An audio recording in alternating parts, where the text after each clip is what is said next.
పెడగాజిలో మరో అంశము RTE act 2009 right of child to free and compulsory education act, లేదా దీన్ని రైట్ టు ఎడ్యుకేషన్ యాక్ట్ అని అంటాం. రైట్ టు ఎడ్యుకేషన్ యాక్ట్ 2009 లేదా ఉచిత నిర్బంధ ప్రాథమిక విద్యా హక్కు చట్టం 2009 అంటాం. మనకు 2011 సంవత్సరంలో ఈ చట్టమును ఆధారంగానే టెట్ పరీక్ష యొక్క చరిత్ర అనేది ప్రారంభమైంది. ఆ 2011 సంవత్సరం నుండి మొన్న వెర్రీ రీసెంట్గా జరిగినటువంటి డిఎస్సి పరీక్ష వరకు ప్రతి టెట్ పరీక్షలోనూ ఆర్టీ యాక్ట్ 2009 అనేటువంటి అంశం పైన తప్పనిసరిగా ప్రశ్నను సంధిస్తూనే ఉన్నారు. మనకు పెడగాగి అనేటువంటి అంశంలో 5 నుండి 6 మార్కులను సాధిస్తాం. దానికోసం దాదాపు 10 అంశాలను అధ్యయనం చేయాలి. అందులో 100% ఒక ప్రశ్న ఆర్టీ యాక్ట్ 2009 అనేటువంటి చట్టం నుండి రావడం జరుగుతుంది. సో చూడండి, right of child to free and compulsory education act 2009 ఉచిత నిర్బంధ ప్రాథమిక విద్యా హక్కు చట్టం 2009. సో ఈ చట్టానికి సంబంధించి పూర్వ చరిత్రను ఒకసారి పరిశీలించినట్లయితే ఈ చట్టము అనేది ఆర్టీ యాక్ట్ 2009 అనేటువంటి చట్టము ఆవిర్భవించడానికి ఆధారంగా ఇంగ్లాండ్ దేశంలో 1817 సంవత్సరంలో రూపొందించినటువంటి కంపల్సరీ ఎడ్యుకేషన్ యాక్ట్ను పేర్కొనడం జరుగుతుంది. సో దాని ఆధారంగా ఈ చట్టం ఆవిర్భవించినట్లుగా దీనికి ఆధారంగా ఆ చట్టంను పేర్కొనడం జరుగుతుంది. కంపల్సరీ ఎడ్యుకేషన్ యాక్ట్ ఇంగ్లాండ్ దేశంలో ఈ సంవత్సరంలో ఆవిర్భవించినటువంటి చట్టం. ఆర్టీ యాక్ట్ 2009కు పూర్వం భారతదేశంలో విద్యా చరిత్రను పరిశీలించినట్లయితే లేదా విద్యా పరిణామ క్రమమును పరిశీలించినట్లయితే ఆర్టీ యాక్ట్ 2009కు పూర్వము భారతదేశ విద్యా చరిత్ర లేదా విద్యా పరిణామ క్రమాన్ని పరిశీలించినట్లయితే భారతదేశంలో మొట్టమొదటి ఎడ్యుకేషన్ కమిషన్, భారతదేశంలో మొట్టమొదటి విద్యా commission, yes very good, 1882 Hunter commission. 1882 sir William Hunter commission భారతదేశంలో మొట్టమొదటి విద్యా కమిషన్. ఈ భారతదేశంలో మొట్టమొదటి విద్యా కమిషన్ అయినటువంటి హంటర్ కమిషన్కు భారతదేశంలో విద్యా హక్కును గురించి ఈ హంటర్ కమిషన్కు మెమోరండంను సమర్పించినటువంటి మొట్టమొదటి విద్యావేత్త, మేధావి, నాయకుడు ఎవరు అంటే మహాత్మా జ్యోతిబాయ్ పూలే. భారతదేశంలో విద్యా హక్కు గురించి, విద్యా హక్కు కోసము హంటర్ కమిషన్కు మెమోరండం సమర్పించినటువంటి వ్యక్తి మహాత్మా జ్యోతిబాయ్ పూలే. అదే 1882 హంటర్ కమిషన్కు భారతదేశంలో 4 సంవత్సరాల కాలం పాటు, అంటే భారతదేశంలో 4 సంవత్సరాలు ఉచిత నిర్బంధ ప్రాథమిక విద్యను అందించాలి అనేటువంటి అంశంతో హంటర్ కమిషన్కు ప్రతిపాదనలను అందించినటువంటి జాతీయ నాయకుడు దాదాభాయ్ నౌరోజీ ఏమంటున్నారు అంటే భారతీయులకు 4 సంవత్సరాల ఉచిత నిర్బంధ విద్యను అందించాలి అని హంటర్ కమిషన్కు మెమోరండంను సమర్పించడం జరిగింది. క్లియర్. దీని తర్వాత భారతదేశంలో ఉన్నటువంటి సంస్థానాల్లో మొట్టమొదటిసారిగా ఉచిత నిర్బంధ విద్యను అమలుపరిచినటువంటి సంస్థానము. ఆ సంస్థానంలో ఉన్నటువంటి 6 నుంచి 12 సంవత్సరాల వయస్సును కలిగి ఉన్నటువంటి బాలురు, 6 నుండి 10 సంవత్సరాల వయస్సును కలిగి ఉన్నటువంటి బాలికలకు ఉచిత నిర్బంధ విద్యను అందించినటువంటి మొట్టమొదటి సంస్థానము బరోడా సంస్థానం. సో వీరికి ఉచిత నిర్బంధ విద్యను అందించడం జరిగింది. సో ఆ విధంగా భారతదేశంలో మొట్టమొదటిసారి ఉచిత నిర్బంధ విద్యను అందించినటువంటి చక్రవర్తి సర్ సహాజీరావు గైక్వాడ్. సో భారతదేశంలో మొట్టమొదటగా ఉచిత నిర్బంధ విద్యను అందించినటువంటి సంస్థానం బరోడా సంస్థానం. ఉచిత నిర్బంధ విద్యను అందించినటువంటి చక్రవర్తి సర్ సహాజీరావు గైక్వాడ్ యొక్క ప్రేరణతో, వీరి యొక్క ప్రేరణతో భారతదేశంలో ఉన్నటువంటి సర్ ఇబ్రహీం ఇబ్రహీం రెహమతుల్లా, ఇబ్రహీం రెహమతుల్లా, అదే విధముగా ఇబ్రహీం రెహమతుల్లా మరియు అదే విధముగా సర్ సిమన్లాల్, సర్ సిమన్లాల్ చెతల్వాడ్, సిమన్లాల్ చెతల్వాడ్. సో వీరు సహాజీరావు గైక్వాడ్ యొక్క ప్రేరణతో మహారాష్ట్రలో సర్ ఇబ్రహీం రెహమతుల్లా, సర్ సిమన్లాల్ సెతల్వార్లు మహారాష్ట్రలో సైతము ఉచిత నిర్బంధ విద్యను అందించడం జరిగింది. వీరి యొక్క ప్రేరణతో మహారాష్ట్రలో ఉచిత నిర్బంధ విద్యను అందించినది వీరు. సో ఆ విధంగా 1906 సంవత్సరానికి మహారాష్ట్ర సంస్థానం మొత్తంగా ఉచిత నిర్బంధ విద్య అనేది అమలులోనికి రావడం జరిగింది. దీనిని గమనించినటువంటి ప్రభుత్వము, మహారాష్ట్ర ప్రభుత్వము, ఈ ఉచిత నిర్బంధ విద్య అమలు సాధ్యమేనా అనేటువంటి అంశం పైన సలహాలను సూచనలను చేయుటకు ఒక కమిటీని నియమించడం జరిగింది. క్లియర్. ఆ తర్వాత భారతదేశంలో విద్యా పరిణామ క్రమాన్ని పరిశీలించినట్లయితే 1911 సంవత్సరం 16వ తేదీ 3వ నెలలో భారతదేశంలో ఉన్నటువంటి గోపాలకృష్ణ గోఖలే అనేటువంటి మేధావి ఇంపీరియల్ లెజిస్లేటివ్ కౌన్సిల్, బ్రిటన్ యొక్క ఎగువ సభ అయినటువంటి ఇంపీరియల్ లెజిస్లేటివ్ కౌన్సిల్, ఆ కౌన్సిల్కు సభ్యుడిగా ఎన్నికైనటువంటి గోపాలకృష్ణ గోఖలే 1911 16వ తేదీ 3వ నెలన ఆ ఇంపీరియల్ లెజిస్లేటివ్ కౌన్సిల్లో ఒక ప్రతిపాదనలను అందచేయడం జరిగింది. వీరు చేసినటువంటి ప్రతిపాదన ఏమి అంటే భారతదేశంలో ఉన్నటువంటి 6 నుంచి 10 సంవత్సరాల వయస్సును కలిగి ఉన్నటువంటి బాలబాలికలకు ఉచిత నిర్బంధ విద్యను అందించాలి అనేటువంటి అంశం పైన ఇంపీరియల్ లెజిస్లేటివ్ కౌన్సిల్లో సిఫార్సులు చేసినటువంటి భారతీయ విద్యావేత్త, మేధావి, జాతీయ నాయకుడు గోపాలకృష్ణ గోఖలే. ఇక్కడ మీకు ప్రశ్న సంధించడానికి అవకాశం ఉంటుంది. గోపాలకృష్ణ గోఖలే ప్రకారం బాలలు అంటే ఎవరు? బాలలు అంటే 6 నుండి 10 సంవత్సరాల వయస్సును కలిగి ఉన్నటువంటి బాలబాలికలు బాలలు. గోపాలకృష్ణ గోఖలే ప్రకారం ఎన్ని సంవత్సరాలు ఉచిత నిర్బంధ ప్రాథమిక విద్యను అందించాలి? 5 సంవత్సరాలు ఉచిత నిర్బంధ ప్రాథమిక విద్యను అందించాలి. క్లియర్. కానీ ఈ ప్రతిపాదనలు అనేవి అమలుకు నోచుకోబడలేదు. కానీ 1917 సంవత్సరంలో విఠల్ భాయ్ పటేల్ యొక్క కృషి ఫలితంగా గోఖలే యొక్క ప్రతిపాదనలను మహారాష్ట్రలో అమలుపరచడం జరిగింది. ఎవరి యొక్క కృషి ఫలితంగా? విఠల్ భాయ్ పటేల్ యొక్క కృషి ఫలితంగా. ఎక్కడ అమలుపరిచారు? మహారాష్ట్రలో అమలుపరిచారు. దేన్ని అమలుపరిచారు? గోఖలే యొక్క ప్రతిపాదనలను అమలుపరచడం జరిగింది. ఆ తర్వాత 1920 సంవత్సరంలో భారతదేశంలో ద్వంద్వ పాలన అమలులో ఉన్నటువంటి కాలంలో గోఖలే యొక్క ప్రతిపాదనలను ఆమోదించడం జరిగింది. గోఖలే సిఫార్సు చేసినది 1911 సంవత్సరం. ఆ ప్రతిపాదనలు ఎప్పుడు ఆమోదించబడినవి? 1919-20 సంవత్సరాల కాలంలో గోఖలే యొక్క ప్రతిపాదనలు ఆమోదించబడినవి. తర్వాత 1937 సంవత్సరంలో, ఈ సంవత్సరం చూడగానే మీకు ఒక అంశము గుర్తుకు రావడం జరుగుతుంది. అదే 1937 సంవత్సరంలో బేసిక్ ఎడ్యుకేషన్ను రూపొందించడం జరిగింది. ప్రాతిపదిక విద్య అంటాం, దీన్నే వార్ధ విద్యా ప్రణాళిక అని కూడా అంటాము. ఈ బేసిక్ ఎడ్యుకేషన్ ఏమని తెలియజేస్తుంది అంటే భారతదేశంలో 7 నుండి 14 సంవత్సరాల వయస్సును కలిగి ఉన్నటువంటి బాలబాలికలకు ఉచిత నిర్బంధ ప్రాథమిక విద్యను అందించాలి అనేటువంటి అంశాన్ని తెలియజేస్తుంది. ఆ విద్య కూడా ఏ విధంగా ఉండాలి అంటే ఆ విద్యను అభ్యసించినటువంటి పిల్లవాడు భావి జీవితంలో నిలదొక్కుకోవాలి. ఆ విద్యను పూర్తి చేసినటువంటి విద్యార్థి తన స్వంత కాళ్ళపైన తాను నిలబడగలగాలి.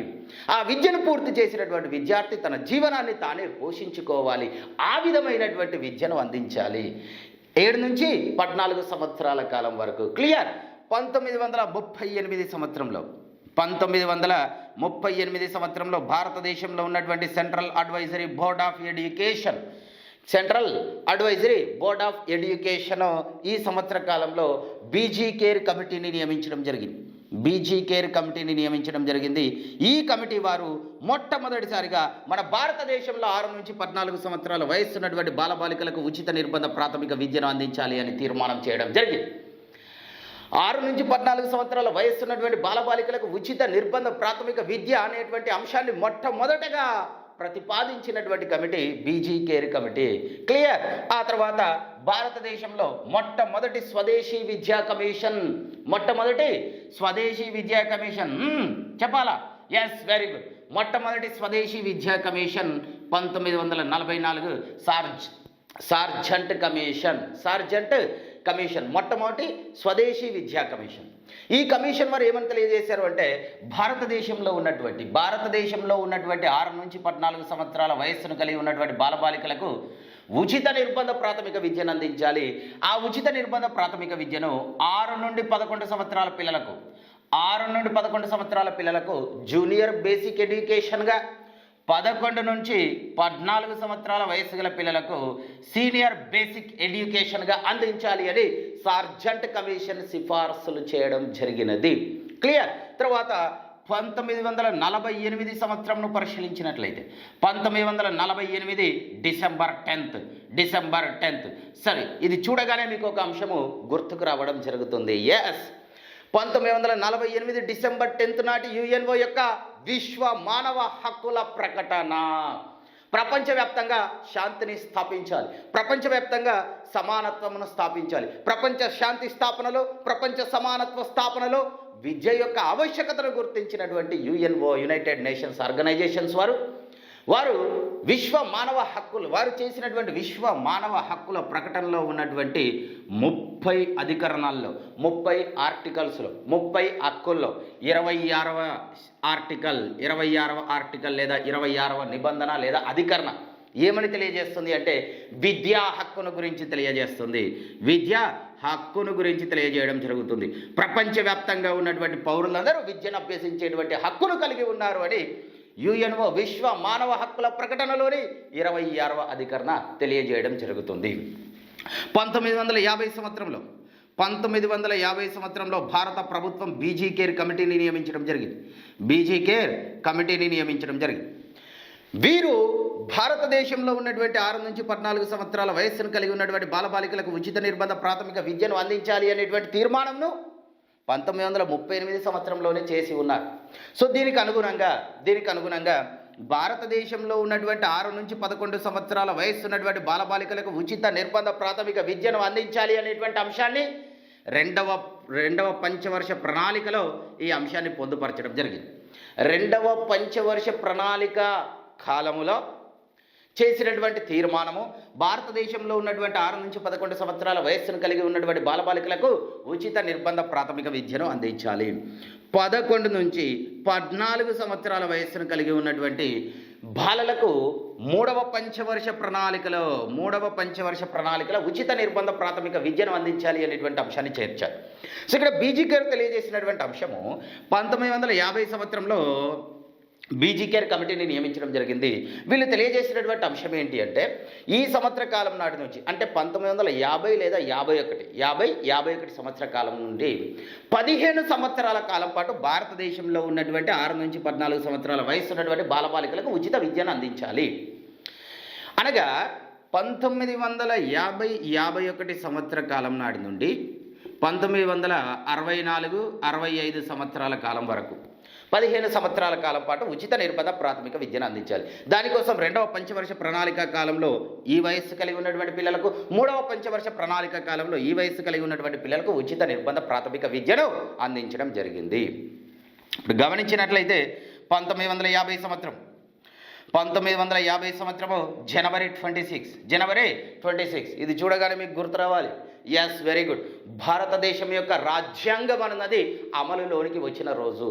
భారత రాజ్యాంగాన్ని రూపొందించినటువంటి రాజ్యాంగవేత్తలు భారతదేశంలో పేదరికాన్ని నిర్మూలించాలి అనినా, నిరక్షరాస్యతను నిర్మూలించాలి అన్నా, నిరస్రాయతను తొలగించాలి అన్నా, భారతీయుల్లో ఉన్నటువంటి అజ్ఞానమును తొలగించాలి అనినా, భారతదేశంలో సామ్యవాదాన్ని స్థాపించాలి అనినా, భారతదేశంలో సమానత్వాన్ని స్థాపించాలి అన్నా, భారతదేశంలో ప్రజాస్వామ్యాన్ని పరిరక్షించాలి అనినా, అనగా భారతదేశంలో పేదరికాన్ని తగ్గించడం, నిరక్షరాస్యతను తగ్గించడం, నిరస్రాయతను తగ్గించడం, భారతీయుల్లోని అజ్ఞానాన్ని తొలగించడం, భారతదేశంలో సామ్యవాదాన్ని స్థాపించడం, భారతదేశంలో సమానత్వాన్ని స్థాపించడం, భారతదేశంలో ప్రజాస్వామ్యాన్ని పరిరక్షించడంలో విద్య యొక్క ఆవశ్యకతను గుర్తించడం జరిగింది భారత రాజ్యాంగ నిర్మాతలు.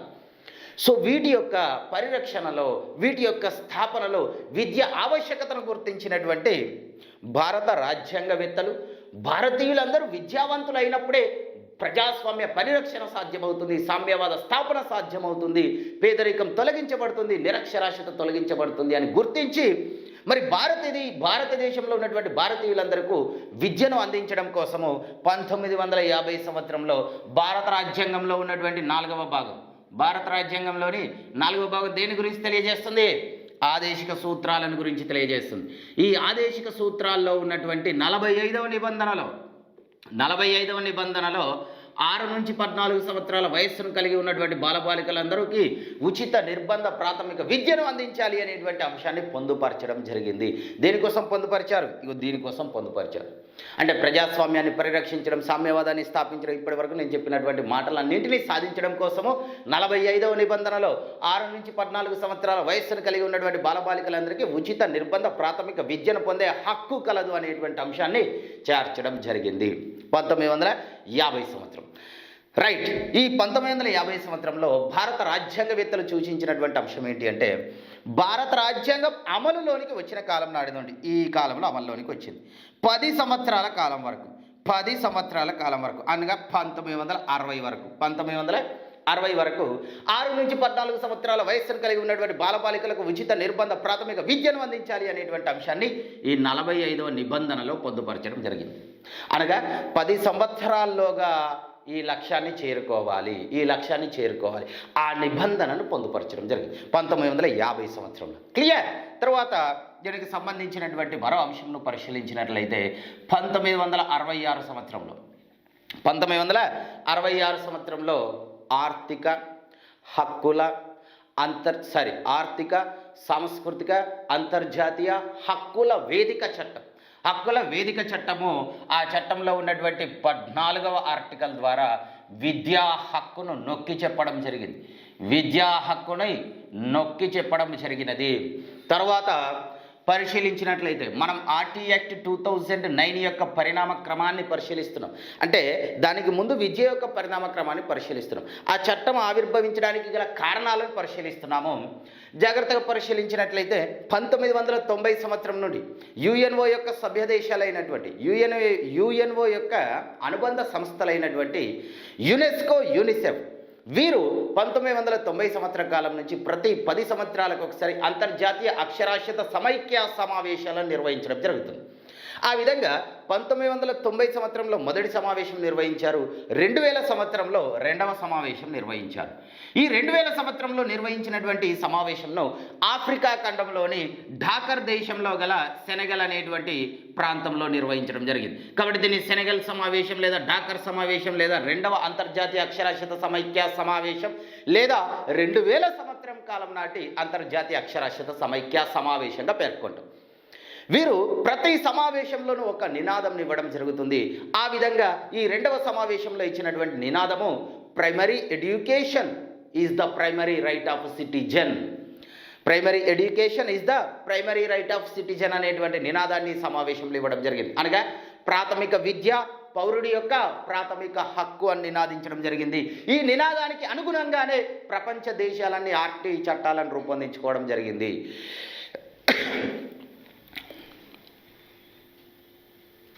ఆ విధంగా భారతదేశం సైతం ఆ నినాదానికి అనుగుణంగా ఆర్టీ చట్టాన్ని రూపొందించినది. ఇక్కడ ఒకసారి గమనించండి. 1950 సంవత్సరం జనవరి 26న భారత రాజ్యాంగం అమల్లోనికి వచ్చిన కాలం నాటి నుంచి 10 సంవత్సరాల కాలం పాటు 6 నుంచి 14 సంవత్సరాల వయస్సును కలిగి ఉన్నటువంటి బాలబాలికలకు ఉచిత నిర్బంధ ప్రాథమిక విద్యను అందించాలి అనే అంశాన్ని 45వ నిబంధనలో చేర్చారు. మరి 45వ నిబంధన దేనిలో కలదు? భారత రాజ్యాంగంలోని ఏ భాగంలో కలదు? 4వ భాగంలో కలదు. 4వ భాగానికి ఏమని పేరు? ఆదేశిక సూత్రాలు అని పేరు. ఆదేశిక సూత్రాలకు న్యాయ సంరక్షణ అనేది లేదు.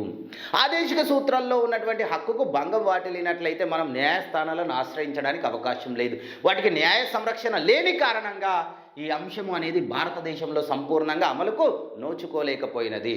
క్లియర్. ఇంకా జాగ్రత్తగా పరిశీలించినట్లయితే 1993 సంవత్సరంలో సుప్రీంకోర్టు ఉన్ని కృష్ణని యొక్క తీర్పులో భారతదేశంలో ప్రాథమిక విద్యను ప్రాథమిక హక్కుగా గుర్తించడం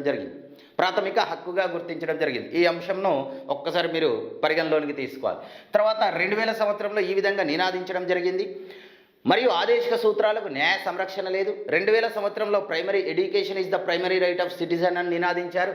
సో ఆదేశిక సూత్రాలకు న్యాయ సంరక్షణ లేని కారణంగా ఈ అంశం అమలుకు నోచుకోబడలేదు.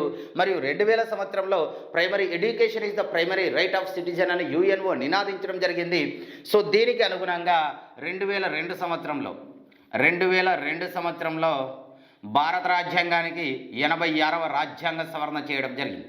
ఏ సంవత్సరము? 2002. ఎన్నవ రాజ్యాంగ సవరణ? 86వ రాజ్యాంగ సవరణ చేసి 4వ భాగంలోని 45వ నిబంధనలో ఉన్నటువంటి అంశాన్ని భారత రాజ్యాంగంలోని 3వ భాగం దేని గురించి తెలియజేస్తుంది? Yes very good, fundamental rights గురించి తెలియజేస్తుంది. ఫండమెంటల్ రైట్స్ ఈ 3వ భాగమైనటువంటి ప్రాథమిక హక్కుల్లోని జీవించే హక్కును గురించి తెలియజేసేటువంటి నిబంధన. Very good. 21వ నిబంధన. ఈ 21వ నిబంధనకు అదనముగా క్లాజ్ ఏని జోడించి 45వ నిబంధనలో ఉన్నటువంటి అంశాన్ని 21 క్లాజ్ ఏలో చేర్చడం జరిగింది. 21 క్లాజ్ ఏలో చేర్చారు. దీంతో భారతదేశంలో ప్రాథమిక విద్య అనేది ప్రాథమిక హక్కుగా మారిపోయినది. భారతదేశంలో ప్రాథమిక విద్య ప్రాథమిక హక్కుగా ఏ సంవత్సరంలో మారిపోయినది? 2002 సంవత్సరంలో మారిపోయినది.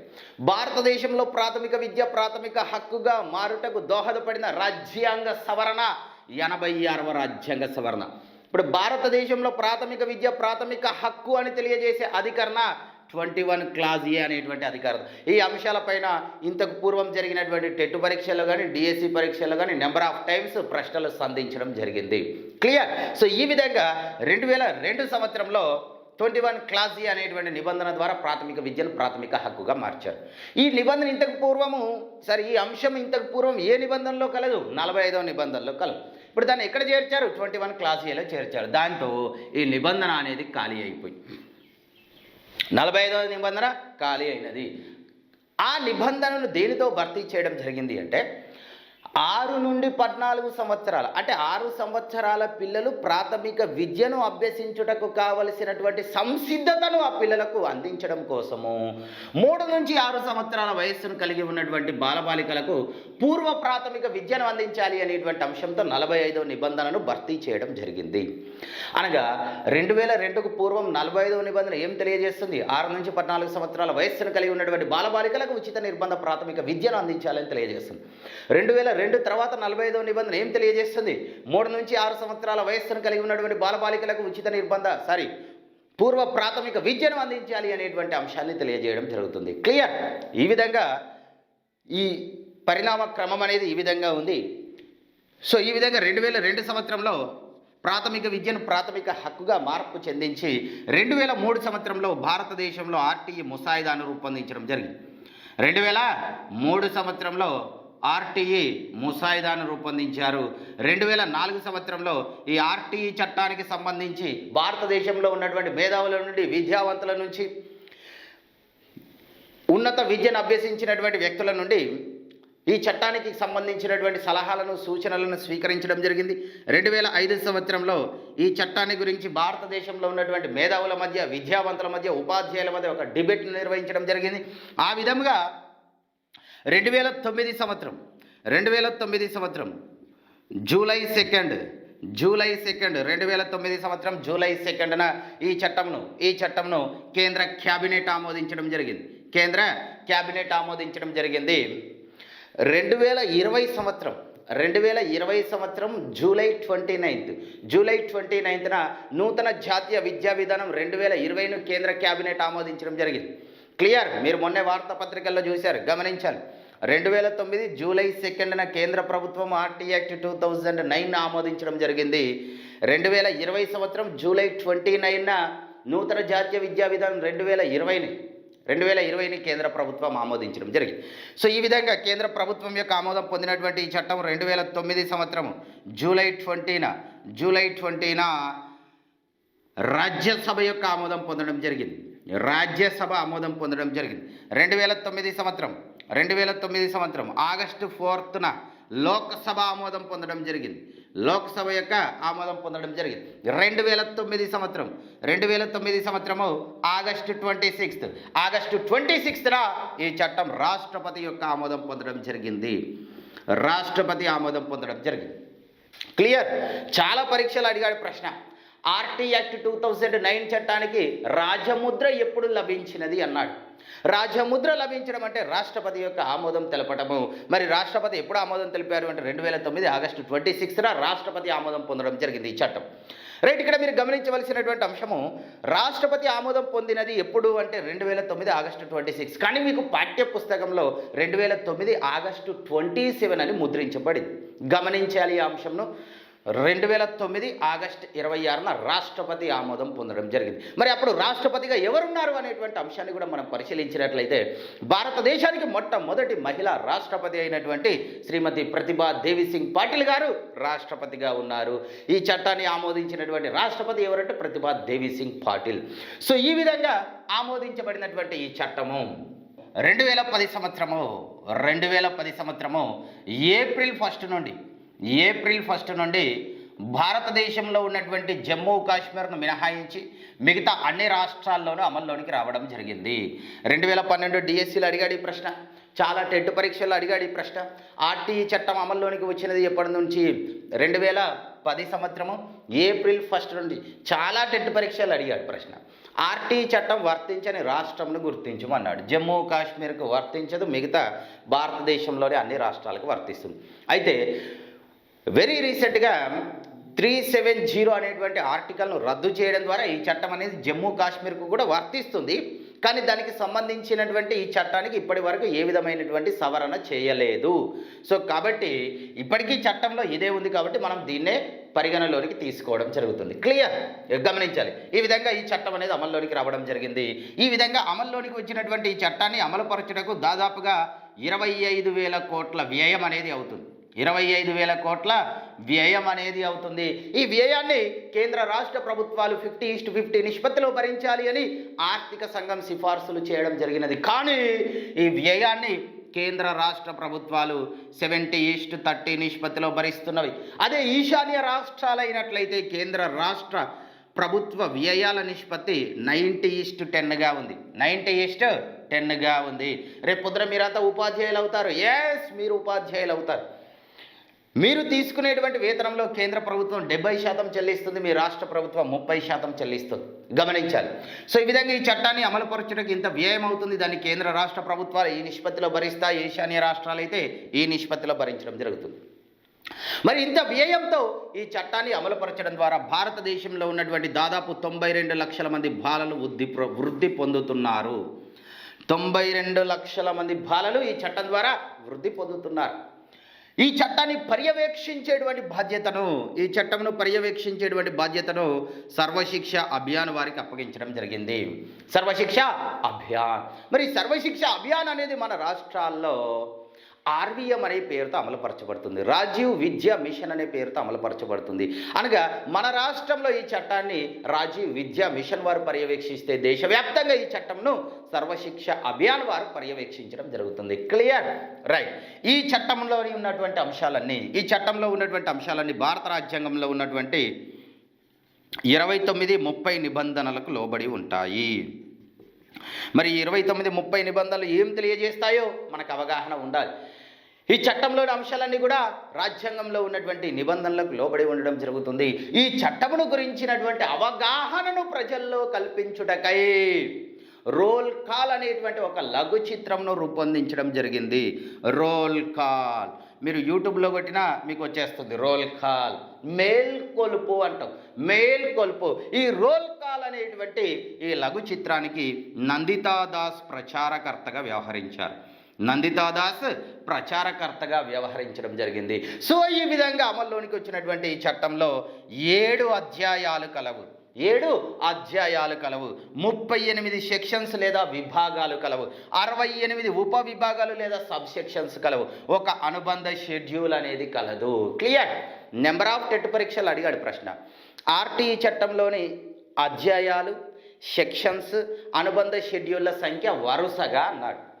7 అధ్యాయాలు, 38 సెక్షన్స్ లేదా విభాగాలు, 68 ఉపవిభాగాలు లేదా సబ్సెక్షన్స్, ఒక అనుబంధ షెడ్యూల్ అనేది కలదు. ఇప్పుడు మనం 7 అధ్యాయాలు, 38 సెక్షన్స్, 68 సబ్సెక్షన్స్, ఒక అనుబంధ షెడ్యూల్ గురించి వివరంగా అధ్యయనం చేయాలి.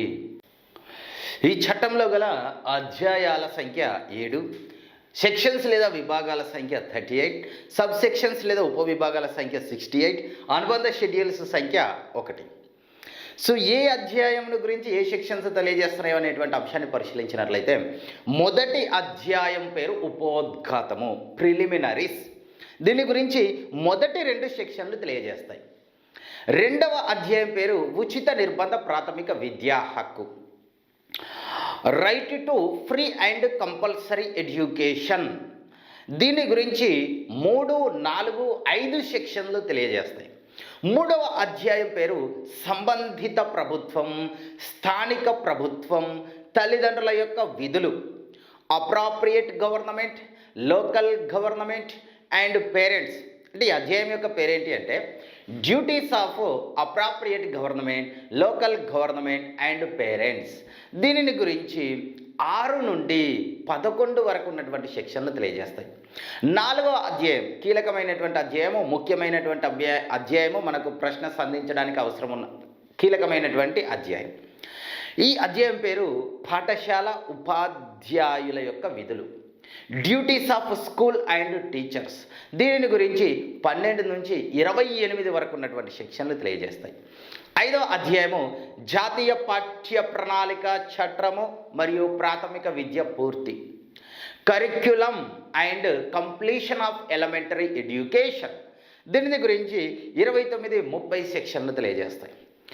6వ అధ్యాయము జాతీయ బాలల హక్కుల పరిరక్షణ, జాతీయ బాలల హక్కుల పరిరక్షణ, protection of child rights, commission for protection of child రైట్స్గా కూడా దీన్ని పేర్కొంటాము.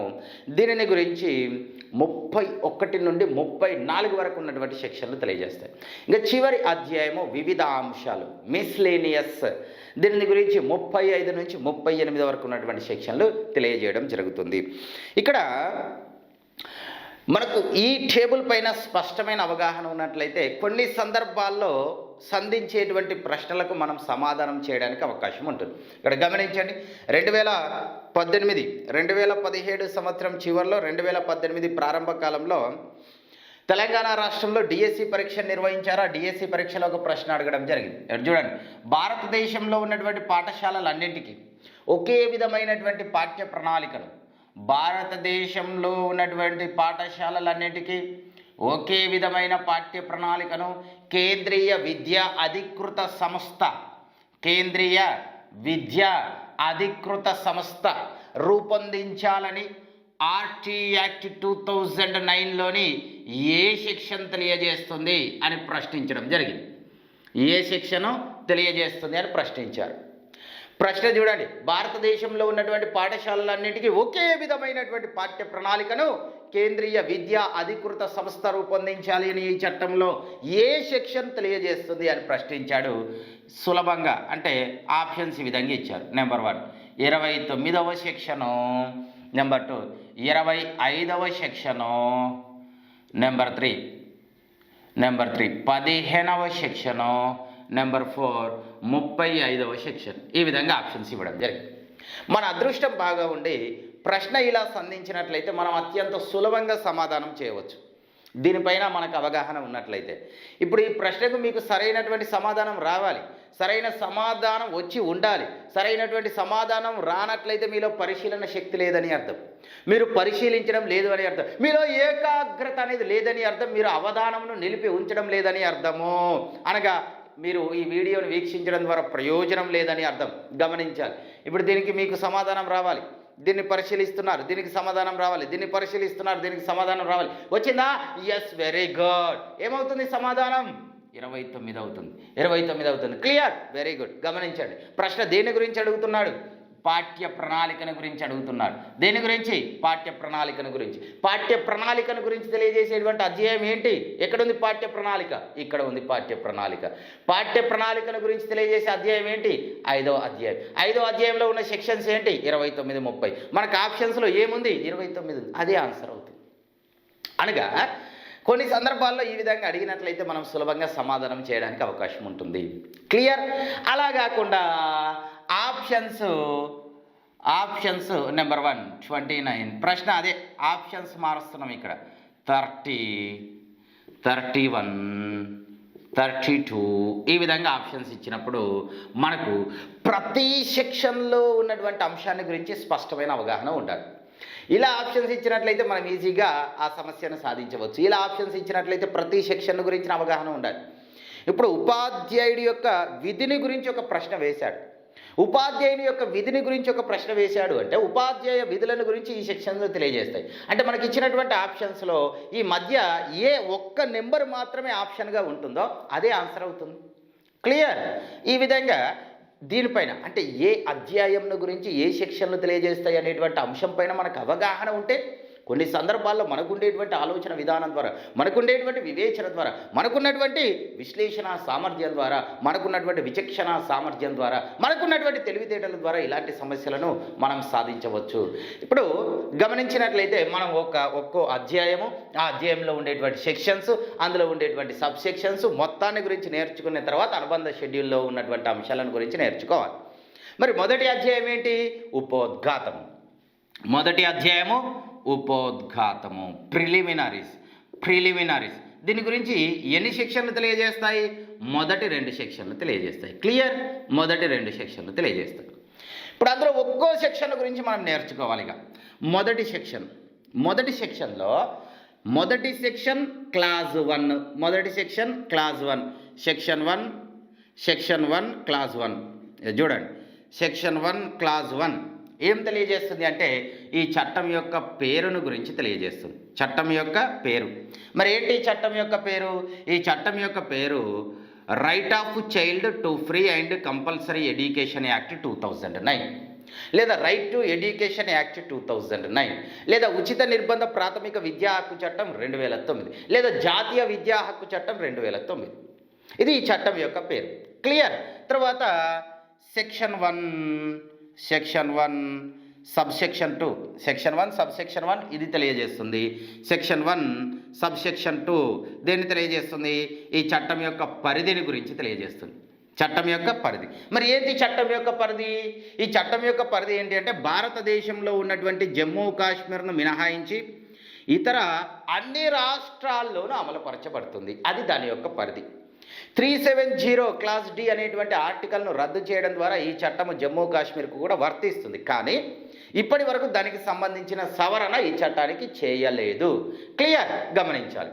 ఇది సెక్షన్ 1 సబ్సెక్షన్ 2 తెలియజేసేటువంటి అంశం. తర్వాత సెక్షన్ 1 సబ్సెక్షన్ 3 దేన్ని తెలియజేస్తుంది అంటే ఈ చట్టం యొక్క అమలును గురించి తెలియజేస్తుంది. చట్టం యొక్క అమలు. చట్టం ఎప్పటి నుంచి అమల్లోనికి వచ్చింది? Yes, very good. 2010 సంవత్సరము ఏప్రిల్ 1 నుండి అమల్లోనికి రావడం జరిగింది. ఏప్రిల్ 1 నుండి అమల్లోనికి వచ్చింది. సో ఇది ఈ ఉపోద్ఘాతము అనేటువంటి అధ్యాయంలో 1వ సెక్షన్ తెలియజేసేటువంటి సమాచారము. ఇప్పుడు 2వ సెక్షన్, అందులో ఉండేటువంటి సబ్ సెక్షన్స్ ఏం తెలియజేస్తున్నాయో మనము వివరంగా నేర్చుకోవాలి. ఈ చట్టంలో 2వ సెక్షన్ తెలియజేసేటువంటి అంశాలను పరిశీలించినట్లయితే 2వ సెక్షను ఈ చట్టంలో ఉన్నటువంటి కొన్ని కీలకమైనటువంటి పదాలకు అర్థాన్ని లేదా భావాన్ని తెలియజేస్తుంది. మరి అలాంటి పదాలు ఈ చట్టంలో ఏమున్నవి అనేటువంటి అంశాన్ని పరిశీలించినట్లయితే సెక్షన్ 2 క్లాజ్ ఏ. సెక్షన్ 2 క్లాజ్ ఏ దేని గురించి తెలియజేస్తుంది అంటే సంబంధిత ప్రభుత్వాన్ని గురించి తెలియజేస్తుంది. Appropriate government. మరి ఏంటి సంబంధిత ప్రభుత్వము అనగా అనే అంశాన్ని పరిశీలిస్తే కేంద్ర ప్రభుత్వంచే స్థాపించబడి కేంద్ర ప్రభుత్వం యొక్క అనుమతితో, కేంద్ర ప్రభుత్వం యొక్క గుర్తింపుతో, కేంద్ర ప్రభుత్వం యొక్క యాజమాన్యంలో, కేంద్ర ప్రభుత్వాల యొక్క నియంత్రణలో నిర్వహించేటువంటి పాఠశాలలకు కేంద్ర ప్రభుత్వం సంబంధిత ప్రభుత్వం అవుతుంది. మరియు శాసనసభను కలిగి లేనటువంటి కేంద్రపాలిత ప్రాంతాల్లో కేంద్రపాలిత ప్రాంతాల్లో ఉన్నటువంటి కేంద్ర ప్రభుత్వాలచే స్థాపించబడి వాటి అనుమతితో నిర్వహించబడుతున్నటువంటి పాఠశాలలకు కేంద్ర ప్రభుత్వము సంబంధిత ప్రభుత్వం అవుతుంది. శాసనసభను కలిగి ఉన్నటువంటి కేంద్రపాలిత ప్రాంతాల్లో కేంద్ర ప్రభుత్వాల యొక్క అనుమతిచే ప్రారంభించబడి కేంద్ర ప్రభుత్వాల నియంత్రణలో నిర్వహించబడుతున్నటువంటి పాఠశాలలకు కేంద్ర ప్రభుత్వము సంబంధిత ప్రభుత్వం అవుతుంది. ఇప్పుడు రాష్ట్ర ప్రభుత్వాలు ప్రారంభించి రాష్ట్ర ప్రభుత్వాల అనుమతితో రాష్ట్ర ప్రభుత్వాల గుర్తింపుతో రాష్ట్ర ప్రభుత్వాల యొక్క యాజమాన్యంలో నియంత్రణలో నిర్వహించబడేటువంటి పాఠశాలలకు రాష్ట్ర ప్రభుత్వం సంబంధిత ప్రభుత్వం అవుతుంది. ఇప్పుడు మనం చదువుకునేటువంటి ప్రభుత్వ పాఠశాల మన రాష్ట్ర ప్రభుత్వం యొక్క గుర్తింపును పొందుతుంది, మన రాష్ట్ర ప్రభుత్వం యొక్క ఆధీనంలో ఉంటుంది. అంటే మనం చదువుకున్న పాఠశాలకు మన రాష్ట్ర ప్రభుత్వం సంబంధిత ప్రభుత్వం అవుతుంది. ఇప్పుడు మన రాష్ట్రంలో ఉన్నటువంటి కొన్ని కేవీఎస్ స్కూల్స్ ఉంటాయి, కొన్ని నవోదయ స్కూల్స్ ఉంటాయి, కొన్ని సైనిక్ స్కూల్స్ ఉంటాయి. అవి కేంద్ర ప్రభుత్వం ద్వారా స్థాపించబడి కేంద్ర ప్రభుత్వాల యొక్క నియంత్రణలో ఉంటాయి. కాబట్టి మన రాష్ట్రంలో ఉన్నటువంటి ఆ పాఠశాలలకు కేంద్ర ప్రభుత్వం అనేది సంబంధిత ప్రభుత్వం అవుతుంది. క్లియర్? ఇది అప్రాప్రియేట్ గవర్నమెంట్ అనగా. తర్వాత సెక్షన్ 2 క్లాజ్ బి క్యాపిటేషన్ రుసుము అంటే ఏంటో తెలియజేస్తుంది. క్యాపిటేషన్ రుసుము అనగా పాఠశాల యొక్క సంబంధిత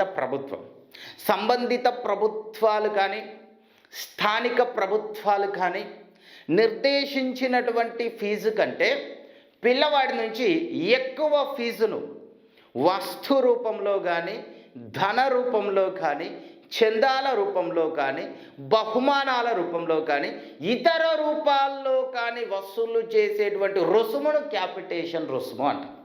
గమనించాలి మీరు ఇక్కడ. పిల్లవాడు 1వ తరగతి విద్యను పూర్తి చేయుటకు సంవత్సరానికి 10,000 రూపాయల ఫీజుగా ప్రభుత్వము నిర్ధారించింది. ఇప్పుడు ఆ పాఠశాల యాజమాన్యం వారు ఆ పిల్లవాడి వద్ద నుంచి ఈ 10,000 రూపాయలను మాత్రమే వసూలు చేయాలి. ఇక మీ పిల్లవాడికి అడ్మిషన్ రాస్తున్నాము 500 ఇవ్వండి అన్నారు.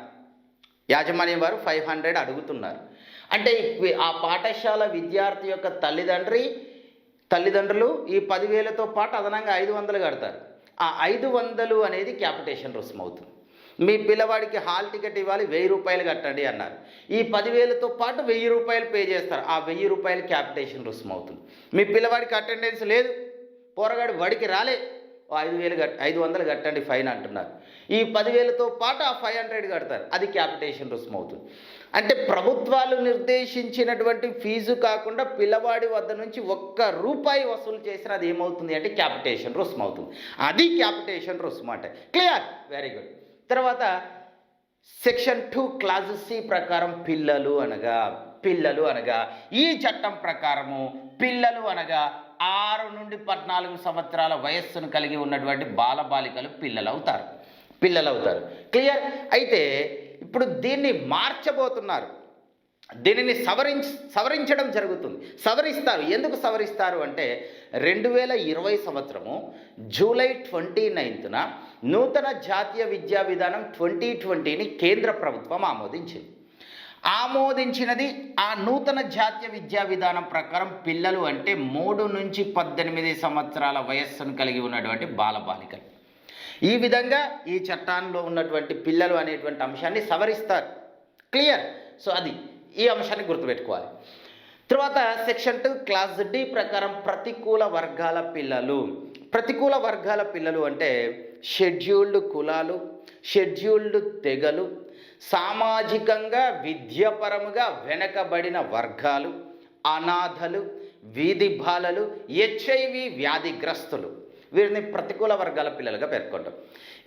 ఈ అంశాలను మీరు గుర్తుపెట్టుకోవాలి, మళ్ళీ మనకు తర్వాత వస్తాయి. సో దానికోసమే వివరణ ఇస్తుంది ఈ సెక్షన్. క్లియర్? అది. తర్వాత సెక్షన్ 2 క్లాజ్ ఈ బలహీన వర్గాల పిల్లలు అంటే సంబంధిత ప్రభుత్వాలు కానీ స్థానిక ప్రభుత్వాలు కానీ ఒక తల్లిదండ్రులు ఎంత వార్షిక ఆదాయాన్ని కలిగి ఉండాలో నిర్ధారిస్తారు. ఆ నిర్ధారించబడినటువంటి వార్షిక ఆదాయం కంటే తక్కువ వార్షిక ఆదాయమును పొందుతున్నటువంటి తల్లిదండ్రులు సంరక్షకుల యొక్క పిల్లల్ని బలహీన వర్గాల పిల్లలుగా పేర్కొంటాం. క్లియర్? అది. ఎలిమెంటరీ విద్య సెక్షన్ 2 క్లాజ్ ఎఫ్ ప్రకారం ఎలిమెంటరీ విద్య అనగా 1 నుండి 8 తరగతుల విద్య. ఇప్పుడు ఈ చట్టాన్ని మనం ఏమంటున్నాం? ఉచిత నిర్బంధ ప్రాథమిక విద్య అంటున్నాం. అంటే ప్రాథమిక విద్య అంటే ఎలిమెంటరీ విద్య అనగా ఈ చట్టం ప్రకారము ప్రాథమిక విద్య అనగా 1 నుంచి 8 తరగతులు. ఈ చట్టం ప్రకారం మన రాష్ట్రంలో ప్రాథమిక విద్య అంటే 1 నుండి 5 తరగతులు. ఈ చట్టం ప్రకారం ప్రాథమిక విద్య అంటే 1 నుండి 8 తరగతులు. 2014 టెట్లో పేపర్ 1 వాళ్ళకి అడిగాడు ప్రశ్న. According to RTE act what is elementary education అన్నాడు. ఆర్టీ యాక్ట్ 2009 ప్రకారం ప్రాథమిక విద్య అనగా అని తెలుగులో అడిగాడు. ప్రాథమిక విద్య అనగా ఆప్షన్స్ ఇచ్చాడు. ఫస్ట్ ఆప్షన్ 1 నుంచి 5 తరగతులు, సెకండ్ ఆప్షన్ 1 నుంచి 7 తరగతులు, థర్డ్ ఆప్షన్ 1 నుంచి 8 తరగతులు, ఫోర్త్ ఆప్షన్ 6, 7, 8 తరగతులు. అందరు పోరగాళ్ళు 1 నుంచి 5 తరగతులు అని ఆన్సర్ పెట్టారు. మరి చట్టం ఏం చెప్తుంది క్లియర్గా? 1 నుంచి 8 తరగతులు ప్రాథమిక విద్య అంటే 1 నుంచి 8 తరగతులు. అయితే మనకు నూతనంగా ఆమోదించబడినటువంటి నూతన జాతీయ విద్యా విధానం 2020ని అనుసరించి దీనిని కూడా మారుస్తారు. దీన్ని కూడా మార్పు చెందించడం జరుగుతుంది.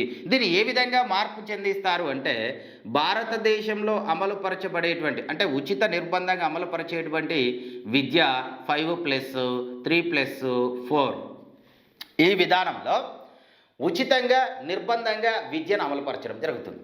ఇప్పుడు ఈ చట్టం ప్రకారం అంటే ఆర్టీ యాక్ట్ 2009 చట్టం ప్రకారం ఎలిమెంటరీ విద్య వరకే ఉచితంగా విద్యను నిర్బంధంగా అందిస్తారు.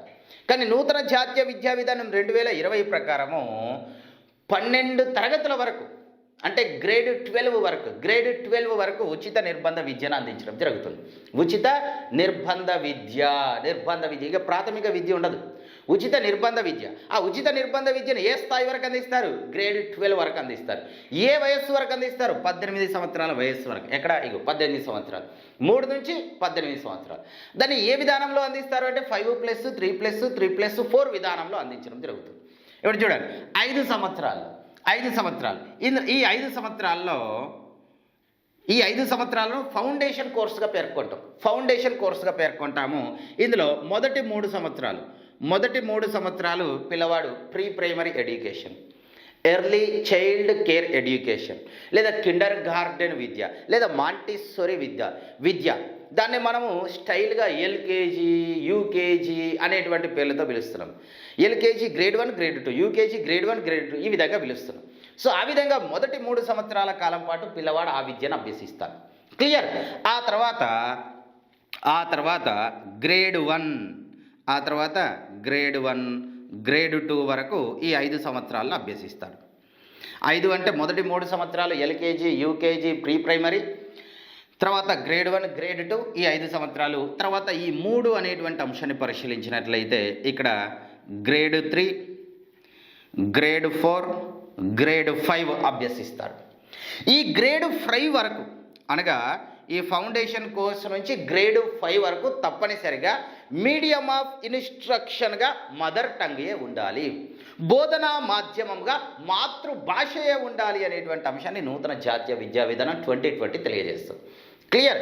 ఈ బోధనా మాధ్యమంను గ్రేడ్ 8 వరకు కూడా పెంపొందించుకోవచ్చు అనేటువంటి అంశాన్ని కూడా తెలియజేస్తుంది. రైట్? తర్వాత ఈ 3 సంవత్సరాలు గ్రేడ్ 6, గ్రేడ్ 7, గ్రేడ్ 8. తర్వాత ఈ 4 సంవత్సరాలను grade 9, grade 10, grade 11, grade 12. So ఈ విధంగా విద్యా విధానమును రూపొందించడం జరిగింది. సో ఈ గ్రేడ్ 12 వరకు ఉచితంగా నిర్బంధంగా భారతదేశంలో విద్యను అందించడం జరుగుతుంది. సో ఈ విధంగా ఈ అంశాన్ని సవరిస్తారు. క్లియర్? ఈ అంశాన్ని మీరు గుర్తుపెట్టుకోవాలి. తర్వాత సెక్షన్ 2 క్లాస్ జీ గార్డియన్, సంరక్షకుడు అంటే తల్లిదండ్రులు కావచ్చు లేదా ఆ పిల్లవాడి యొక్క బాధ్యతను పూర్తిగా స్వీకరించినటువంటి బంధువులు కావచ్చు, తెలిసిన వ్యక్తులు కావచ్చు లేదా కోర్టుల ద్వారా నిర్ధారించబడినటువంటి వ్యక్తులు కావచ్చు. వీరిని గార్డియన్ లేదా సంరక్షకుడిగా పేర్కొంటాం. తర్వాత section 2 class H local government, స్థానిక ప్రభుత్వం అనగా గ్రామ పంచాయతీలు, మండల పరిషత్తులు, మున్సిపాలిటీలు, మున్సిపల్ కార్పొరేషన్స్, జిల్లా పరిషత్తులు వీటన్నిటిని స్థానిక ప్రభుత్వాలుగా పేర్కొంటాం. తర్వాత సెక్షన్ 2 క్లాస్ ఐ ఎన్సిపిసిఆర్ అంటే ఏంటో తెలియజేస్తుంది. National commission for protection of child rights. దీని గురించి మనకు ప్రత్యేకంగా సెక్షన్ ఉంటుంది, అక్కడ దీని గురించి నేర్చుకుంటాం. National commission for protection of child rights అనేది 2005 పార్లమెంటు చట్టం ద్వారా 2007 సంవత్సరంలో స్థాపించబడింది. దాని గురించి మనం నేర్చుకుంటాం. తర్వాత సెక్షన్ 2 క్లాస్ జే నోటిఫికేషన్. ఏంటి నోటిఫికేషన్ అంటే అఫీషియల్ గెజిట్ ద్వారా జారీ చేసినటువంటి అంశాలను నోటిఫికేషన్స్ అంటాం. అఫీషియల్ గెజిట్ ద్వారా జారీ చేసిన అంశాలు. ఇప్పుడు చూడండి, మనకు 2018 సంవత్సరం జూన్ మాసంలో ఎన్సిటిఈ వారు ఒక గెజిట్ను జారీ చేయడం జరిగింది. ఏంటి ఆ గెజిట్ అంటే భారతదేశంలో ఎస్జిటి పోస్టులకు డైట్ అభ్యర్థులతో పాటుగా బ్యాచిలర్ ఆఫ్ ఎడ్యుకేషన్ కోర్సును పూర్తి చేసిన వారు కూడా అర్హులవుతారు అనే గెజిట్ను జారీ చేయడం జరిగింది. అలాంటి వాటిని నోటిఫికేషన్స్గా పేర్కొంటాము అని మనకు 2వ సెక్షన్లో ఉన్నటువంటి క్లాస్ జే అనేటువంటి అంశం తెలియజేస్తుంది. క్లియర్. సెకండ్ సెక్షన్ క్లాస్ కే పేరెంట్, తల్లిదండ్రులు.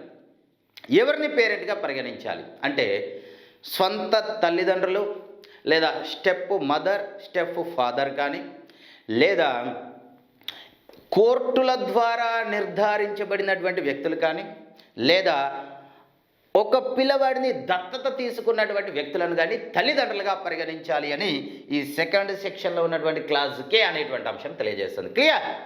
రైట్. దీంట్లో సెకండ్ సెక్షన్ క్లాస్ ఎన్ పాఠశాల అంటే ఏంటో తెలియజేస్తుంది. మరి ఏంటి పాఠశాల అంటే సంబంధిత ప్రభుత్వాలు లేదా స్థానిక ప్రభుత్వముల యొక్క గుర్తింపును పొంది వాటి యొక్క ఆధీనంలో, వాటి యొక్క అనుమతితో, వాటి యొక్క యాజమాన్యంలో, వాటి యొక్క నియంత్రణలో నిర్వహించబడేటువంటి సంస్థను పాఠశాలగా పేర్కొంటారు.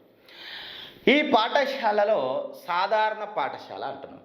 సాధారణ పాఠశాల అనగా ప్రవేశ పరీక్షలు నిర్వహించకుండా, రిజర్వేషన్స్తో సంబంధం లేకుండా పాఠశాలలో ప్రవేశాన్ని కోరే ప్రతి విద్యార్థికి ప్రవేశాన్ని కల్పించేటువంటి పాఠశాలల్ని సాధారణ పాఠశాలలు అంటాం. మరి సాధారణ పాఠశాలలు ఏమిటి అనేటువంటి అంశాన్ని పరిశీలించినట్లయితే ప్రభుత్వ పాఠశాలలన్నీ సాధారణ పాఠశాలలే. అనగా ప్రభుత్వ పాఠశాలల్లో ప్రవేశం పొందాలి అంటే ఎంట్రన్స్ పరీక్ష నిర్వహిస్తున్నారా? అబ్బే లేదు. రిజర్వేషన్స్తో సంబంధం ఉందా? లేదు. ఎవరు ప్రవేశాన్ని కోరినా వాళ్ళకు ప్రవేశాన్ని కల్పిస్తారు. అలాంటి పాఠశాలలు సాధారణ పాఠశాల. సో ప్రభుత్వ పాఠశాల అనేది ఒక సాధారణ పాఠశాల. ఎయిడెడ్ పాఠశాల. ఎయిడెడ్ అంటే ప్రభుత్వాల యొక్క గ్రాంట్తో నిర్వహించబడేటువంటి పాఠశాలని ఎయిడెడ్ పాఠశాలలు అంటారు. సో ఎయిడెడ్ స్కూల్ అనేది ఒక సాధారణ పాఠశాల. అన్ఎయిడెడ్ స్కూల్స్ అనగా ప్రభుత్వాల గ్రాంట్ లేకుండా నిర్వహించబడేటువంటి పాఠశాలలు అన్ఎయిడెడ్ స్కూల్స్. వీటిని మనం ప్రైవేటు పాఠశాలలు అంటాం.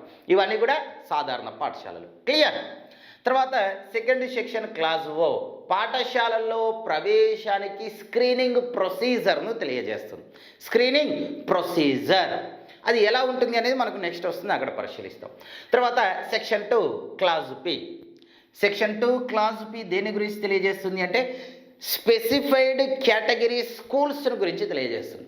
స్పెసిఫైడ్ కేటగిరీ స్కూల్స్ ప్రత్యేక వర్గీకరణకు చెందిన పాఠశాలలు లేదా ప్రత్యేకమైన పాఠశాలలు. రైట్, గమనించాలి. మరి వీటిని ప్రత్యేకమైన పాఠశాలలుగా పేర్కొంటాము అంటే స్పెసిఫైడ్ కేటగిరీ స్కూల్స్గా వీటిని పేర్కొంటాము అంటే ప్రవేశ పరీక్షలో వచ్చేటువంటి మార్కులను ఆధారంగా, రిజర్వేషన్స్ను ఆధారంగా పాఠశాలలోనికి ప్రవేశాన్ని కల్పించే పాఠశాలలు. రైట్, ఇక్కడ చూడండి జాగ్రత్తగా.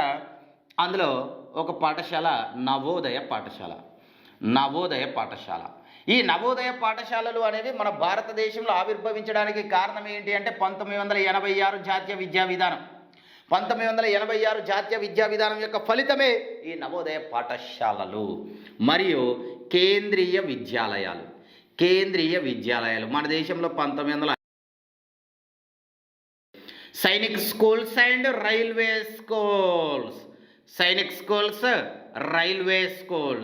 1961 వరకట్న నిషేధ చట్టం చేసినటువంటి సంవత్సరంలో ఈ పాఠశాల ఆవిర్భవించాయి. అసోసియేట్ చేసుకొని నేర్చుకోవాలా. తర్వాత మన భారతదేశంలో గురుకుల పాఠశాలలు, ఈ గురుకులాలు మన ఆంధ్రప్రదేశ్ రాష్ట్రంలో 1972 సంవత్సరంలో ప్రారంభం కావడం జరిగింది. మన రాష్ట్రంలో ఈ సంవత్సరంలో ప్రారంభమయ్యే గురుకులాలు. తర్వాత వీటితో పాటుగా కేజీబీవీలు, కస్తూరిబా గాంధీ బాలికా విద్యాలయాలు 2004 సంవత్సరంలో ఇవి ఆవిర్భవించడం జరిగింది. ఇంకా వెరీ రీసెంట్గా వచ్చినటువంటి స్పెసిఫైడ్ కేటగిరీ స్కూల్స్ ఏంటి అంటే మోడల్ స్కూల్స్ ఆదర్శ పాఠశాలలు 2009 సంవత్సరంలో ప్రారంభం కావడం జరిగింది. సో వీటిని స్పెసిఫైడ్ స్కూల్స్గా పేర్కొంటాము. ఈ స్పెసిఫైడ్ కేటగిరీ స్కూల్స్కు ఆర్టీఈ చట్టం అనేది వర్తించదు. సాధారణ పాఠశాలలకు ఆర్టీఈ చట్టం అనేది వర్తిస్తుంది. క్లియర్? సో ఇవి ఈ పాఠశాలలు. 2012 డిఎస్సి పీఈటీ వాళ్ళకి అడిగాడు ప్రశ్న. ఏమని అడిగాడు అంటే ఈ క్రింది వానిలో భిన్నమైనది అని అన్నాడు. క్రింది వానిలో భిన్నమైనది అని ప్రశ్నించి ఆప్షన్స్ ఇవ్వడం జరిగింది. అందులో ఒక ఆప్షన్ నవోదయ పాఠశాల, రెండవ ఆప్షన్ ప్రభుత్వ పాఠశాల, మరో ఆప్షన్ ప్రైవేటు పాఠశాల, మరో ఆప్షన్ ఎయిడెడ్ పాఠశాల. ఈ విధంగా ఆప్షన్స్ ఇవ్వడం జరిగింది. 2012 పీఈటీలో అడిగినటువంటి ప్రశ్న ఇది డిఎస్సిలో. అప్పటి అభ్యర్థుల యొక్క ఆలోచన ఏ విధంగా ఉంది అంటే నవోదయ పాఠశాల అంటే ఫ్రీ ఎడ్యుకేషన్, ప్రభుత్వ పాఠశాల అంటే ఫ్రీ ఎడ్యుకేషన్, ప్రైవేట్ స్కూల్ అంటే అబ్బో ఫీజు కట్టాలరో, ఎయిడెడ్ స్కూల్ అంటే ఫ్రీ ఎడ్యుకేషన్. భిన్నంగా ఏముంది అంటే ప్రైవేట్ పాఠశాల ఉంది అని ప్రైవేట్ పాఠశాలను ఎన్నుకోవడం జరిగింది. సో ఇప్పుడు దీని ద్వారా మనకు ఒక స్పష్టమైన అవగాహన వచ్చింది. ఏంటి? నవోదయ పాఠశాల అనేది ఒక ప్రత్యేకమైనటువంటి పాఠశాల, స్పెసిఫైడ్ కేటగిరీ స్కూల్. ప్రభుత్వ పాఠశాల కానీ ప్రైవేట్ స్కూల్ కానీ ఎయిడెడ్ స్కూల్స్ కానీ అన్నీ కూడా సాధారణ పాఠశాలలు. వీటికి చట్టం వర్తిస్తుంది, దీనికి చట్టం వర్తించదు. అది భిన్నమైనటువంటి పాఠశాల అవుతుంది. క్లియర్? అది తర్వాత ఈ రెండవ సెక్షన్ క్లాజ్ క్యూ తెలియజేసేటువంటి అంశము state commission for protection of child rights. So ఈ విధంగా రెండవ సెక్షన్ ఈ చట్టంలో ఉన్నటువంటి కొన్ని కీలకమైనటువంటి పదాలకు అర్థాన్ని, భావాన్ని ఇవ్వడం జరుగుతుంది. క్లియర్?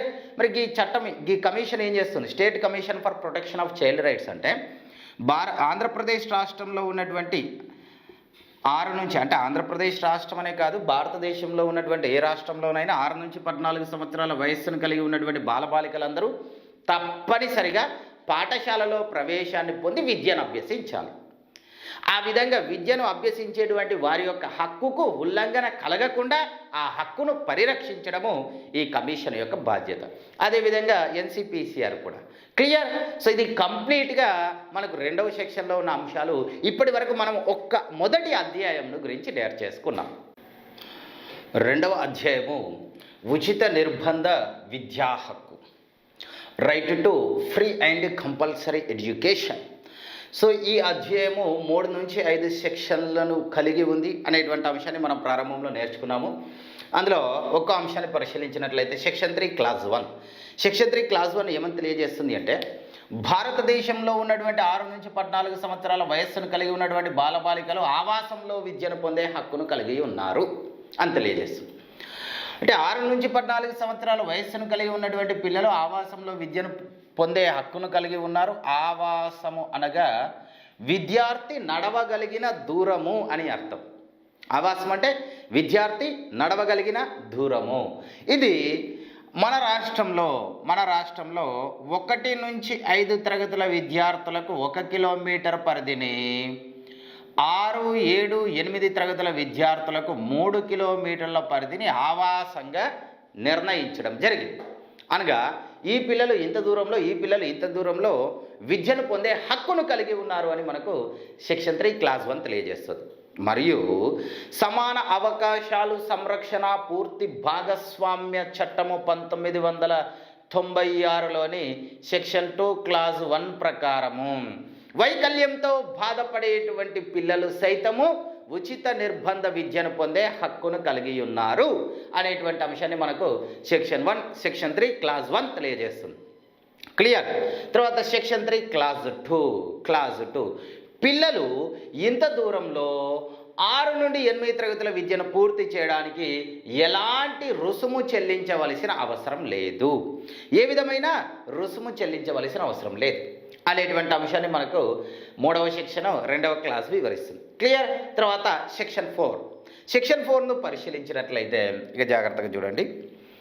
పాఠశాలతో సంబంధం లేనటువంటి పిల్లవాడు పాఠశాలలో పరిచయం లేనటువంటి పిల్లవాడు, పాఠశాలతో పరిచయం లేనటువంటి పిల్లవాడు పాఠశాలలో ప్రవేశాన్ని కోరినట్లయితే అతడి వయస్సుకు తగినటువంటి తరగతిలో ప్రవేశాన్ని కల్పించాలి. వయస్సుకు తగిన తరగతిలో ప్రవేశం కల్పించాలి. ఇప్పుడు ఫర్ ఎగ్జాంపుల్ ఒక 10 సంవత్సరాల వయస్సు ఉన్నటువంటి పిల్లవాడు వెళ్ళి పాఠశాలలో ప్రవేశాన్ని కోరినట్లయితే ప్రధానోపాధ్యాయుడు ప్రవేశాన్ని నిరాకరించకూడదు. ఏం చేయాలి? ఈ 10 సంవత్సరాల వయస్సున్న పిల్లలందరూ ఏ తరగతిలో ఉంటారో ఆ తరగతిలో ప్రవేశాన్ని కల్పించాలి. అయితే ఆ తరగతిలో ప్రవేశాన్ని కల్పించడానికి పూర్వం ఆ పిల్లవాడికి 3 నెలల ప్రత్యేక శిక్షణని ఇవ్వాలి. 3 నెలల ప్రత్యేక శిక్షణ ఇచ్చి ఆ పిల్లవాడి యొక్క వయస్సుకు తగినటువంటి తరగతిలో ఆ పిల్లవాడికి ప్రవేశాన్ని కల్పించాలి. క్లియర్? అది 4వ సెక్షన్ తెలియజేస్తుంది. మరియు ఆల్రెడీ పాఠశాలలోనే ఉండి విద్యను అభ్యసిస్తున్నటువంటి విద్యార్థి మధ్యలో బడి మానివేసి తిరిగి కొన్ని సంవత్సరాల తర్వాత మళ్ళీ పాఠశాలలో ప్రవేశాన్ని కోరినట్లయితే ప్రవేశాన్ని నిరాకరించకూడదు. ఆ పిల్లవాడి వయసుకు తగినటువంటి విద్యార్థులందరూ ఏ తరగతిలో ఉన్నారో ఆ తరగతిలో ప్రవేశం కల్పించాలి. ఇప్పుడు చూడండి జాగ్రత్తగా, నేను పాఠశాలలో చేరాను, 3వ తరగతి వరకు చదువుకున్నాను. 3వ తరగతి వరకు చదువుకున్నాను. అప్పుడు నా వయస్సు 9 సంవత్సరాలు.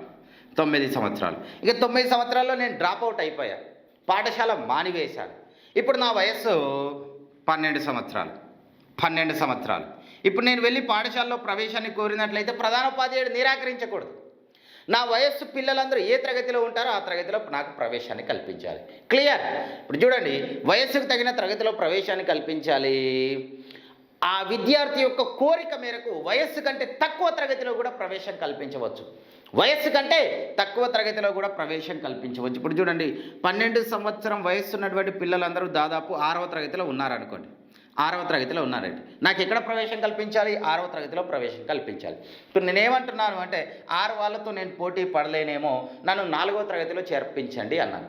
నా కోరిక మేరకు, అంటే విద్యార్థి యొక్క కోరిక మేరకు వయస్సు కంటే తక్కువ తరగతిలోనే ప్రవేశం కల్పిస్తారు. ఇలా వయస్సు కంటే తక్కువ తరగతిలో ప్రవేశం కల్పించినప్పుడు ఇక వయస్సుతో నిమిత్తం లేకుండా ఎలిమెంటరీ విద్య పూర్తయ్యేంత వరకు ఆ పిల్లవాడిని పాఠశాలలో కొనసాగించాలి. 14 సంవత్సరాల వయస్సు రాగానే పాఠశాల నుంచి పంపించడానికి అవకాశం లేదు. ఎలిమెంటరీ విద్యను పూర్తి చేసేంత వరకు పాఠశాలలోనే పిల్లవాడిని కొనసాగించాలి. అంటే 8 తరగతుల విద్యను పూర్తి చేసేంత వరకు నాకు 15 సంవత్సరాల వయసు వచ్చినా, 16 సంవత్సరాల వయసు వచ్చినా, 17 సంవత్సరాల వయసు వచ్చినా పాఠశాల నుంచి పంపించడానికి వీల్లేదు. నేను ఎలిమెంటరీ విద్యను పూర్తి చేసేంత వరకు నా వయస్సుతో నిమిత్తం లేకుండా నాకు విద్యను అందించాలి అనేటువంటి అంశాన్ని మనకు ఈ 4వ సెక్షన్ అనేది తెలియజేయడం జరుగుతుంది. క్లియర్? చూడండి జాగ్రత్తగా, మధ్యలో డ్రాప్ అవుట్ అయినటువంటి పిల్లలు తిరిగి పాఠశాలలో ప్రవేశాన్ని పొందినప్పుడు సాధారణ పిల్లలతో సమానమైనటువంటి విద్యా సామర్థ్యాలు వారిలో ఉండకపోవచ్చు. మరి అలాంటి డ్రాప్ అవుట్ పిల్లలు సాధారణ విద్యార్థులతో పాటు సమానమైనటువంటి విద్యా సామర్థ్యాలను సాధించే విధంగా వారికి ప్రత్యేక శిక్షణనివ్వాలి అని 4వ సెక్షన్ తెలియజేస్తుంది. ఈ ప్రత్యేక శిక్షణ యొక్క కాల పరిమితి అనేది కనిష్టంగా 3 నెలల నుండి గరిష్టంగా 2 సంవత్సరాల కాలం వరకు ఉంటుంది. ప్రత్యేక శిక్షణ కాల పరిమితి ఈ విధంగా ఉంటుంది. క్లియర్? ఇది 4వ సెక్షన్ తెలియజేసేటువంటి అంశం. 5వ సెక్షన్లో క్లాస్ 1 ఏమని తెలియజేస్తుంది అంటే ఎలిమెంటరీ స్థాయిలో విద్యార్థి బదిలీ పత్రాన్ని కోరుకునేటువంటి హక్కును కలిగి ఉంటాడు. బదిలీ పత్రం, ట్రాన్స్ఫర్ సర్టిఫికెట్, టీసీని కోరుకునేటువంటి హక్కు ఎలిమెంటరీ స్థాయిలో విద్యార్థికి ఉంటుంది. సెక్షన్ 5 క్లాస్ 2 ఏమని తెలియజేస్తుంది అంటే పిల్లవాడు వేరే పాఠశాలలో ప్రవేశాన్ని పొందదలుచుకున్నా లేదా ఇతర రాష్ట్రాల్లో ప్రవేశాన్ని పొందదలుచుకున్న బదిలీ పత్రాన్ని కోరుకునే హక్కును కలిగి ఉన్నాడు. క్లియర్ అని మనకు 5 క్లాస్ 2 తెలియజేస్తుంది. సెక్షన్ 5 క్లాస్ 3 ఏమని తెలియజేస్తుంది అంటే విద్యార్థి బదిలీ పత్రాన్ని కోరగానే బదిలీ పత్రంను జారీ చేయాలి. బదిలీకి గల కారణాలను అడగకూడదు.